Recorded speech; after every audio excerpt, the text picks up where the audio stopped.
Oh, good old Uncle Joe. I know he'd very, very, very much want to move on from addressing any of his failings at the southern border, and I know that mostly he's just looking forward to the future. I don't know, the next 6 months of his life or something like that. I don't really know what he's looking forward to either. Trying once again to fail to pass, well, really anything through the legislature. Trying valiantly to get up a flight of stairs to properly affix a mask to his face. Maybe having a long weekend up in Delaware or something like that, because tomorrow is President's Day, and I think he probably should have several days off for that because he's been around for several different presidencies. But outside of that, yeah, no, he should be addressing the problems that are at hand, okay? He has many, many crises that are right there in his bony grips, and he should be taking the time afforded to him to addressing all of those, but he's an old man and he needs his time to rest. I understand 81 million people voted for this after all, right? But dissatisfaction with U.S. immigration levels rise under Biden. I wonder why. Is it just merely the illegal immigration? Or is it a matter of fact that more drug trafficking is happening?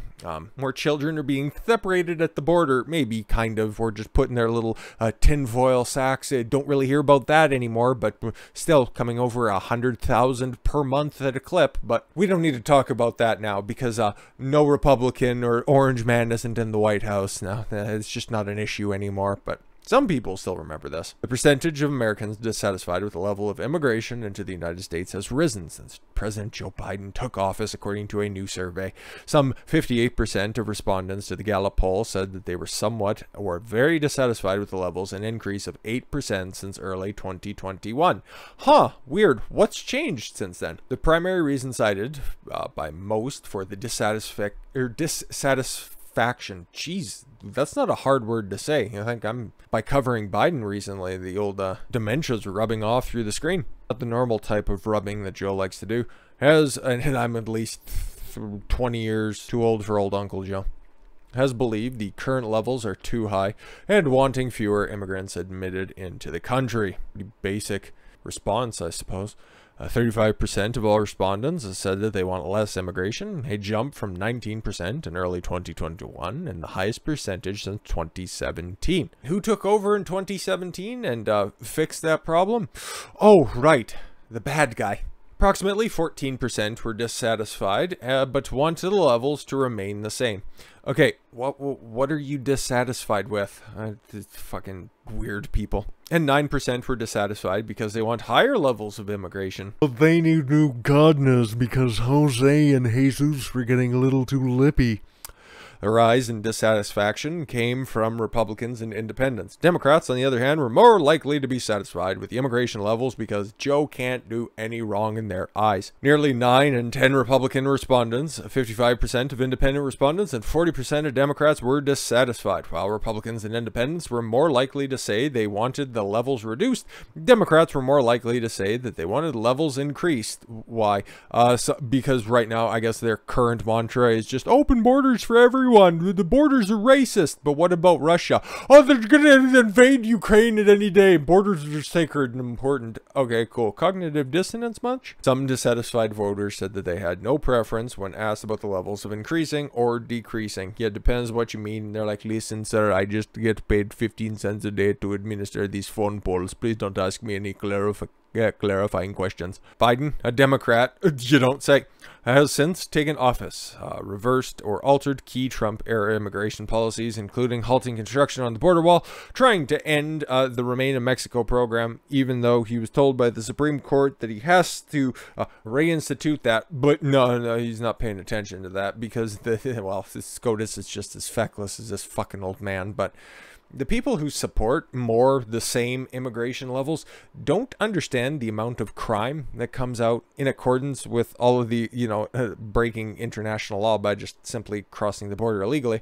They don't understand that the people that are coming, they don't all just want a fucking better life. They aren't just, those wide-eyed dreamers that they hear so much about. You have to understand that there are some bad hombres to steal a line from somebody. There's some bad actors who cross that border, okay? A lot of it has to do with sex trafficking. It's disgusting. And we aren't talking about, you know, those weathered old bags that fucking stand on the street corner or open up an OnlyFans account. We're not talking about the most legal side of this, but in respect to age ranges, maybe that's why Democrats support this, but illegal aliens ran a sex trafficking ring in New York City using minors from Mexico. There you go. Directly affected by the policies being enacted at the southern border. But this isn't the only example, but we'll get through this. 5 members of a family-run sex trafficking operation smuggled young Mexican women and girls to New York City and forced them into prostitution. Several girls were 14 years old. Last week, all 5 received prison sentences from 20 to 39 years for sex trafficking conspiracy, sex trafficking of minors, interstate prostitution, alien smuggling, and money laundering conspiracy, according to the DOJ. A 6th co-defendant is awaiting sentencing. Hopefully he also gets a book thrown at him, or her, I don't know. The original complaint, filed on July 11th, 2017 by Homeland Security investigators.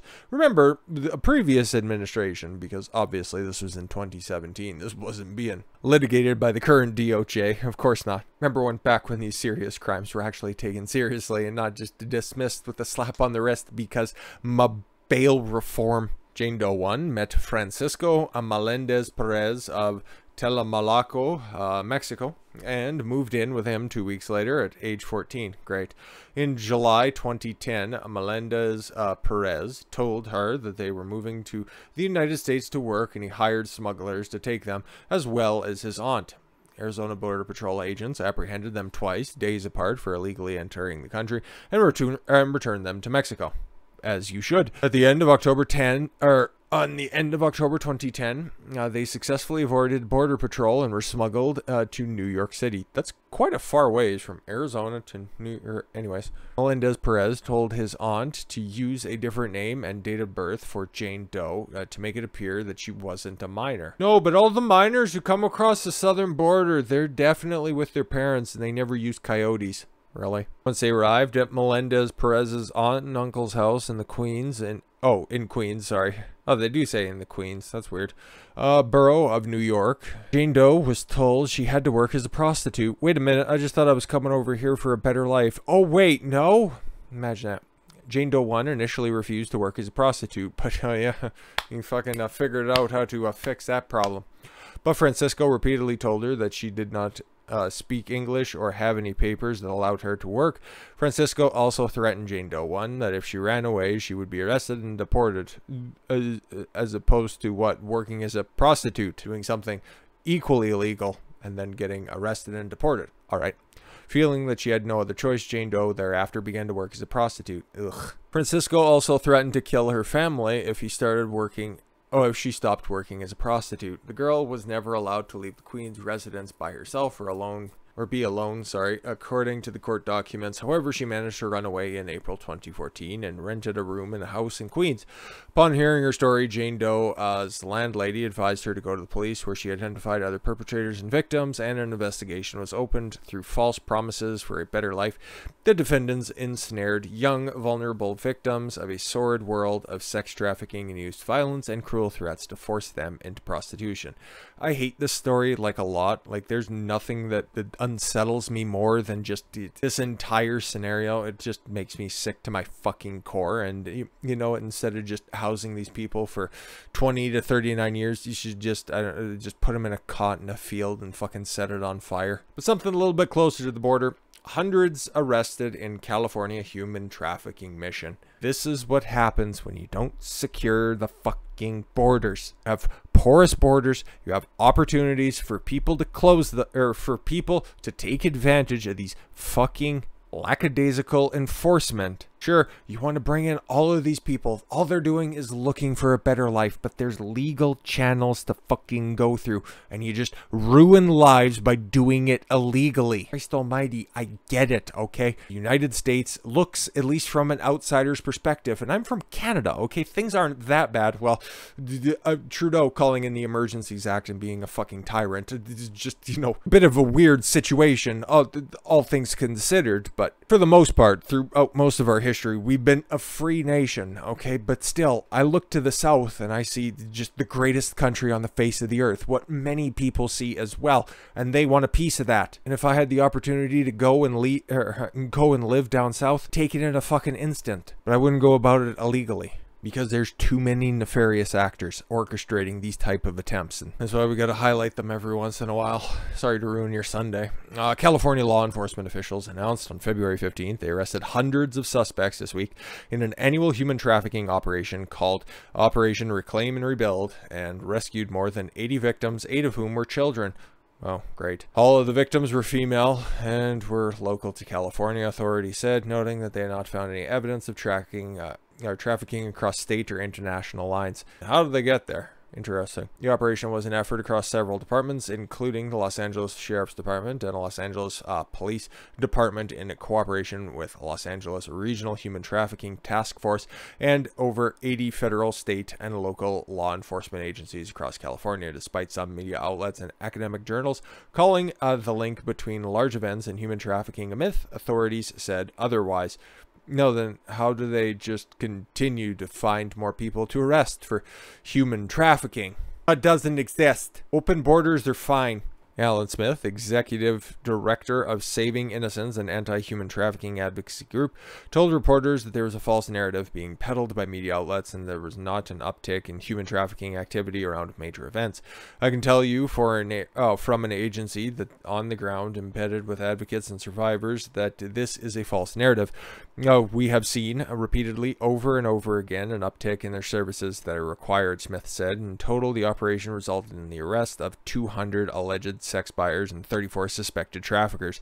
LA is one of the top 5 spots in the nation for human trafficking. Sheriff Alex Villanueva, who is criminally undersourced and actually doing the good work that's out there, told reporters in the Hall of Justice on February 15th, "We have a year-round venues of multiple attractions, so we are an attractive magnet." No shit. Villanueva said it's disturbing the lack of prosecutions for many of the crimes involving human trafficking, and that most of them are charged as misdemeanors under a District Attorney George Gascon under special orders, because he likes the little tiny hands. Our department alone in a year 2021 had 12,074 cases across all crimes that were not prosecuted by the district attorneys pursuant specifically to his special orders. Gascon was not immediately available for comment, nor will he ever be. He's just too busy just not wearing a mask in public locations where you're still in Los Angeles County required to wear it, but he's one of those special people that's a little bit more equal than everybody else who's just all in this together, right? Already said the numbers reflect a typical week in Los Angeles County and that there is always a link between mega events and an increase in human activity tracking. The Super Bowl always happens in every fucking location. Human trafficking goes up because there's going to be more of a demand because there's more people in one central area, and it makes me fucking sick to my stomach. Law enforcement officials made a total of 413 arrests during the operation between February 6th and February 12th. Sheriff said Gascon will only turn an ear to progressive groups despite several attempts by the Sheriff's Department to reach out to the District Attorney's Office to discuss case prosecutions, but they will try to meet with him to talk about trafficking cases, Villanueva said. I hope so, man, because this is, it's been an epidemic for a long time, like an actual epidemic, something that's actually serious, something that should be stopped. Is it something that can be solved by legalizing prostitution? Yeah, see how well legalizing pot in Canada has worked out, okay? Oh, you can enshrine sex work, you can make it safer. That's why pot shops in places like California have to get bailed out by the government, because they have to charge so much for something that can always be undercut by the black market. The demand for this shit is always going to be there. Just you have different ways of tackling it instead of just government wanting their fucking share. So if you think legalizing or decriminalizing the shit is going to fucking change it, it's not. closing the borders, securing the borders, might not be a catch-all. It might not be a complete solution, but it's better than doing nothing. It's better than the fucking alternative. With that said, thank you all very much for the gift of your time. I've been Don Consuelo. I want you to follow your gut and get after it. Take care, everyone.